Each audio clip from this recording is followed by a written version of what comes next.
ઝાઝાળ ગરમી વચ્ચે આગામી 2 દિવસ વરસાદ પડી શકે છે. હવામાન વિભાગ દ્વારા કમોસમી વરસાદની આગાહી વ્યક્ત કરવામાં આવી છે. હવામાન વિભાગે ભર ઉનાળે વરસાદ પડવાની આગાહી કરી છે. આજે અને આવતીકાલે એમ 2 દિવસ આ શક્યતાઓ વ્યક્ત કરી છે. ભાવનગર, અમરેલી, બોટાદમાં હળવાથી મધ્યમ વરસાદની આગાહી હવામાન વિભાગ દ્વારા વ્યક્ત કરવામાં આવી છે. જોકે 2 દિવસ બાદ રાજ્યમાં તાપમાનમાં ફરી વધારો થશે. 15 થી 17 એપ્રિલ સુધી હીટવેવની આગાહી કરવામાં આવી છે. સૌરાષ્ટ્ર અને કચ્છમાં હીટવેવની આગાહી કરાઈ છે. હવામાન નિષ્ણાંત અંબાલાલ પટેલે પણ આગામી 24 કલાકમાં વાતાવરણમાં પલટો આવશે અને ઉત્તર ગુજરાત, મધ્ય ગુજરાત, સૌરાષ્ટ્રમાં વરસાદની આગાહી કરી છે. 24 કલાક બાદ ફરી તાપમાનનો પારો ઊંચકાશે. 2 દિવસ બાદ તાપમાન 43 થી 44 ડિગ્રી થઈ શકે છે. કાળઝાળ ગરમીમાં શેકાવા માટે શહેરીજનોએ તૈયાર રહેવું પડશે. ભાવનગરમાં વરસેલા કમોસમી વરસાદે મનપા તંત્રની પોલ ખોલી નાખી. સામાન્ય વરસાદની અંદર જ રસ્તાઓ પાણી થઈ ગયા. રાજ્યમાં હાલ કમોસમી વરસાદની આગાહીને પગલે વાતાવરણમાં પલટો જોવા મળી રહ્યો છે. ભાવનગરમાં પણ એકાએક વાતાવરણમાં પલટાની સાથે વરસાદની શરૂઆત થઈ. ભાવનગરમાં આવેલા સામાન્ય વરસાદે તંત્રની પોલ ખોલી નાખી. કુંભારવાડા માઢિયા રોડ ઉપર વરસાદી પાણી ભરાઈ ગયા. 24 કલાક વીતી ગયા તેમ છતાં વરસાદી પાણી ઓસર્યા ન હતા, જેના કારણે સ્થાનિકોને વરસાદી પાણીમાંથી પસાર થવાનું મજબૂર બન્યા હતા. સ્થાનિકોનું કહેવું છે કે સામાન્ય વરસાદમાં જ આ સ્થિતિ સર્જાય છે, તેમ છતાં પણ તંત્ર ધ્યાન નથી આપતું. વરસાદી પાણીના નિકાલની કોઈ જ વ્યવસ્થા ન હોવાના કારણે આ પ્રકારની સમસ્યા સર્જાય છે, જેના કારણે સામાન્ય લોકોને હેરાન પરેશાન થવાનો વારો આવ્યો છે. સુરતમાં 118 રત્ન કલાકારોના જીવ જોખમમાં મૂકનાર મેનેજરનો ભાણિયો જ આરોપી નીકળ્યો છે. પોલીસે સીસીટીવી ફૂટેજના આધારે સમગ્ર ગુનાનો ભેદ ઉકેલી નાખ્યો છે.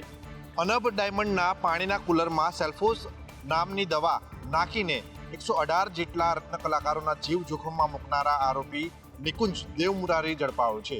આરોપીની પૂછપરછમાં પોલીસને ચોંકાવનારી માહિતી મળી છે. આરોપી નિકુંજ દેવમુરારીએ સેલ્ફોસની ખરીદી કરતા પહેલા ગૂગલમાં સર્ચ કર્યું હોવાનું પણ સામે આવ્યું છે.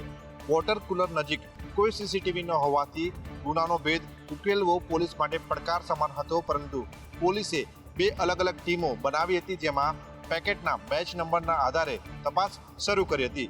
પોલીસ જ્યારે બેચ નંબરના આધારે રિટેલર સુધી પહોંચી તો ત્યાંના સીસીટીવીમાં નિકુંજ કેદ થયો હતો. ત્યારબાદ નિકુંજની પૂછપરછમાં સમગ્ર મામલાનો પર્દાફાશ થયો છે.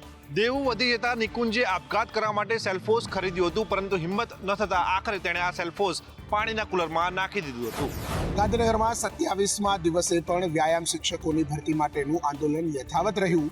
ઉમેદવારોએ હનુમાન ચાલીસા અને રામધૂનના પાઠ કર્યા. ગુજરાત રાજ્યમાં છેલ્લા 15 વર્ષથી કાયમી વ્યાયામ શિક્ષકની ભરતી ન થતા શિક્ષકો આંદોલનના માર્ગ અપનાવ્યો છે. ગાંધીનગરમાં છેલ્લા 27 દિવસથી વ્યાયામ શિક્ષકો ધરણા પર બેઠા છે. આંદોલન દરમિયાન આ હંગામી શિક્ષકોએ વિવિધ રીતે વિરોધ પ્રદર્શન કર્યું છે. તેમણે અંગ કસરત, સૂર્યનમસ્કાર અને યોગ કર્યા. ભગવાન શ્રી રામને પણ પત્ર લખ્યો છે. પોતાની ડિગ્રીઓ 500 થી 1000 રૂપિયામાં વેચવા કાઢી છે. ત્યારે આજે હનુમાન જયંતિ નિમિત્તે રામધૂન અને હનુમાન ચાલીસાના પાઠ કર્યા છે. પોલીસે આંદોલનકારી શિક્ષકોની અટકાયત કરી છે. શિક્ષકોનો મુખ્ય વિરોધ સરકારની ખેલ સહાયક યોજના સામે છે. એક તરફ ગુજરાતમાં વ્યાયામ શિક્ષકોની ઘટ છે, તો બીજી તરફ ઓલિમ્પિકની તૈયારીઓ થઈ રહી છે. આ પરિસ્થિતિ વચ્ચે કેવી રીતે ગુજરાત રમશે તે મોટો સવાલ છે. અમદાવાદ ફાયર વિભાગની કાર્યક્ષમતામાં વધારો થશે. હવે રાત્રિના સમયે પણ પાણીમાં રેસ્ક્યુ કરી શકે તેવા ઇક્વિપમેન્ટ વસાવવામાં આવશે. અમદાવાદનો ફાયર વિભાગ આધુનિક ટેકનોલોજીથી સજ્જ થયો છે. ફાયર વિભાગે ડીપ ટ્રેડર મશીન વસાવશે. આ એક પ્રકારનો અંડર વોટર રેસ્ક્યુ રોબોટ છે, જે નદી, કેનાલ કે પાણીમાં સર્ચ ઓપરેશન કરી શકે છે. રાતના અંધારામાં પણ પાણીમાં નદીની અંદર 200 મીટરની ઊંડાઈમાં આ રોબોટ સર્ચ ઓપરેશન કરી શકે છે. આ રોબોટ 100 કિલોગ્રામ જેટલું વજન પણ ઉંચકી શકે છે. આ ડ્રીપ ટ્રેકરથી કેટલાક ગંભીર ગુનાઓની તપાસમાં પણ મદદ મળશે. જેમ કે આરોપીઓના હથિયારોને નદીમાં ફેંકી દેતા હોય છે, ત્યારે આ મશીનની મદદથી આવા કેસ સરળતાથી ઉકેલાશે. ત્યારે ફાયર વિભાગે સાબરમતી નદીના આજે ડેમો કર્યો હતો. અમદાવાદ ફાયર વિભાગ પાસે અત્યારે આ પ્રકારની કોઈ ટેકનોલોજી નથી, પરંતુ આવનાર સમયમાં આ ટેકનોલોજી વિકસાવવાથી અનેક ફાયદા થઈ શકે છે. વડોદરામાં વધતા અકસ્માત રોકવા ટ્રાફિક પોલીસે નવતર પ્રયાસ કર્યો. વડોદરા શહેરમાં અલગ અલગ જગ્યાએ 10 જેટલા બ્લેક સ્પોટ નક્કી કરવામાં આવ્યા. રાજ્યમાં અકસ્માતની ઘટનાઓ દિવસે ને દિવસે વધી રહી છે, ત્યારે અકસ્માતોને પગલે ટ્રાફિક પોલીસ એક્શનમાં આવી છે. વડોદરામાં ટ્રાફિક પોલીસ એક્ટિવ થઈ છે અને ટ્રાફિક પોલીસ દ્વારા બ્લેક સ્પોટ નક્કી કરાયા છે. વીએમસી અને અન્ય એજન્સી સાથે રાખી કામગીરી કરી રહી છે, જેમાં શહેરમાં અલગ અલગ જગ્યાએ 10થી વધુ બ્લેક સ્પોટ નક્કી કરવામાં આવ્યા. જે સ્પોટ નક્કી કરવામાં આવ્યા છે તે એવા સપાટ છે જ્યાં વારંવાર અકસ્માત સર્જાય છે. બ્લેક સ્પોટની વિગતો NHAIને પણ મોકલી દેવામાં આવી છે. હવે બ્લેક સ્પોટ દૂર કરી અકસ્માતો ઘટાડવા આયોજન કરવામાં આવશે. રાજ્યમાં વાહન ચાલકો પણ કાયદાનું પાલન કરતા નથી અને બેફામ રીતે વાહનો હંકારે છે, ત્યારે હવે આવા વાહન ચાલકો સામે પણ સરકાર એક્શનમાં આવી છે અને રોક લગાવશે. સુરતમાં સરકારી સ્કૂલમાં એડમિશન માટે વાલીઓની લાંબી લાઈન લાગી છે. વિકટ સ્થિતિમાં ભારતના કલાકારોની પહેલી પસંદ સરકારી સ્કૂલ બની છે. હાલ સ્કૂલમાં મિશન એડમિશન ચાલી રહ્યું છે. વાલીઓ પોતાના બાળકના ઉજ્જવળ ભવિષ્ય માટે પ્રાઇવેટ સ્કૂલોની બહાર એડમિશન માટે મોટી લાઈનો લગાવે છે, પરંતુ સુરતમાં સ્થિતિ જુદી છે. અહીં સરકારી સ્કૂલોમાં પ્રવેશ મેળવવા વાલીઓનો ઘસારો જોવા મળી રહ્યો છે, જ્યારે રત્ન કલાકારોની વિકટ પરિસ્થિતિને પગલે તેમની પણ સરકારી સ્કૂલ પ્રથમ પસંદગી બની છે. પ્રાઇવેટ સ્કૂલો કરતાં સારું શિક્ષણ અને ફીમાં પણ ફાયદો થતાં રત્ન કલાકારો પોતાના બાળકોનું પ્રાઇવેટ સ્કૂલોમાંથી એડમિશન રદ કરાવી સરકારી સ્કૂલોમાં એડમિશન કરાવવા લાઇનમાં બેઠા છે. એડમિશન માટે વાલીઓ 4-5 કલાક પહેલાથી જ લાઇનમાં ઊભા રહી ગયા છે. આ લાઇન અડધો કિલોમીટરથી સુધી લાંબી હોય છે. લિમિટેડ 500 સીટ પર 5000 જેટલા વાલીઓ ફોર્મ ભરી રહ્યા છે. એડમિશનની એકદમ લાઈનો હોય છે, એટલે લોકો અહીંયા સરકારી શાળામાં વધારે આવવાનું પસંદ કરે છે. કોઈ નો બી પહોંચી શકતા હોય છતાં એવું હોય તો પણ અહીંયા આવે છે, અને અમુક ખાનગી શાળામાં હોય છતાં પણ અહીંયા એડમિશન લેવા લોકો લાઈનમાં ઊભા રહે છે. કચ્છમાં દાદાનું બુલડોઝર ફરી વળ્યું. આડેસરમાં આરોપીનું ગેરકાયદેસર બાંધકામ તોડી પાડવામાં આવ્યું. કચ્છના પ્રવેશદ્વાર આડેસર ખાતે સરકારી જમીન પર ગેરકાયદેસર બાંધકામ કરીને હોટલ બનાવી નાખનાર આરોપી હારૂન અયુબ ઇંગોરજાના દબાણ કરી આડેસર સામખિયાળી હાઈવે પર હોટલ બનાવી નાખી હતી, જેના પર પૂર્વ કચ્છ પોલીસ વડા સાગર બાગમાનની સૂચનાથી આડેસર પોલીસ ઇન્સ્પેક્ટર જે.એમ. વાળા તથા મામલતદારની સૂચનાથી તેને દૂર કરવામાં આવ્યું છે. દબાણની કામગીરી દરમિયાન તંત્ર અને પોલીસનો કાફલો ઘટના સ્થળે હાજર રહ્યો હતો.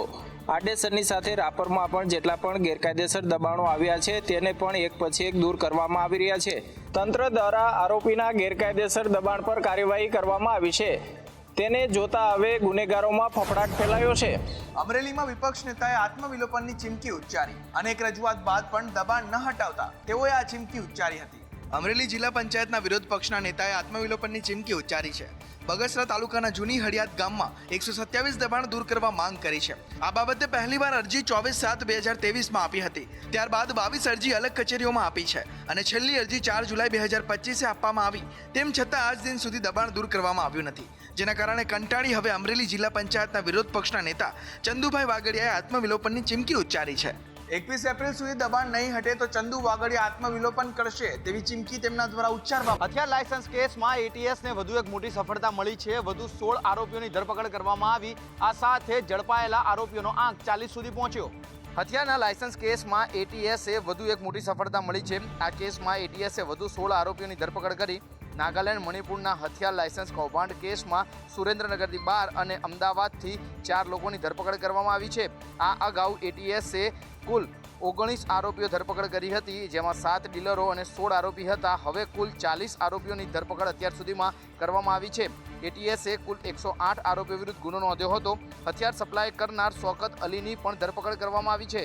હરિયાણાના શૌકત અલીની દુકાનથી હથિયારો વેચાયો હોવાનું સામે આવ્યું છે. આ સાથે જ તેના 2 ભાઈઓ પણ આ કેસમાં ફરાર છે, જેની શોધખોળ કરવામાં.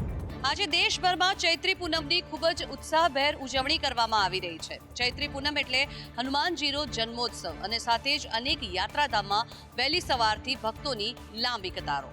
ચૈત્રી પૂનમ એટલે કે હનુમાનજીના જન્મોત્સવ નિમિત્તે સાળંગપુર ખાતે કષ્ટભંજન હનુમાન દેવના દર્શન માટે લોકો ઉમટી પડ્યા. સંતોએ 250 કિલોની કેક કાપી હનુમાન જન્મોત્સવની ઉજવણી કરી. ઉજવણીમાં સહભાગી થવા માટે મોટી સંખ્યામાં દાદાના ભક્તો વહેલી સવારથી જ સાળંગપુર મંદિર ખાતે આવી પહોંચ્યા હતા. ઉજવણીના ભાગરૂપે મંદિરમાં મારુતિ યજ્ઞનું પણ આયોજન કરવામાં આવ્યું. તેમાં પણ 1000થી વધુ શ્રદ્ધાળુઓએ ભાગ લીધો. તો બીજી તરફ રાજ્યના વિવિધ યાત્રાધામમાં ભક્તો ઉમટ્યા છે. મંદિરના પ્રાંગણમાં માનવ મહેરામણ ઉમટી પડ્યું છે. ચોટીલા, અંબાજી, પાવાગઢ, શામળાજી અને ખેડબ્રહ્માના મંદિરમાં પણ દર્શન માટે લાંબી કતારો જોવા મળી રહી છે. માતાજી અને શામળિયાને વિશેષ શણગાર પણ અર્પણ કરવામાં આવે છે. તો બીજી તરફ અંકુટ અને ભંડારાનું પણ આયોજન કરવામાં આવે છે. જો કે ચૈત્ર મહિનાની પૂનમ એટલે માતાજી એટલે કે શક્તિને આરાધના કરવાનો દિવસ છે અને તેની સાથે જ ભગવાન હનુમાનજીનો જન્મોત્સવ છે, જેથી કરીને આજના દિવસે તેમની પૂજાનું પણ વિશેષ મહત્વ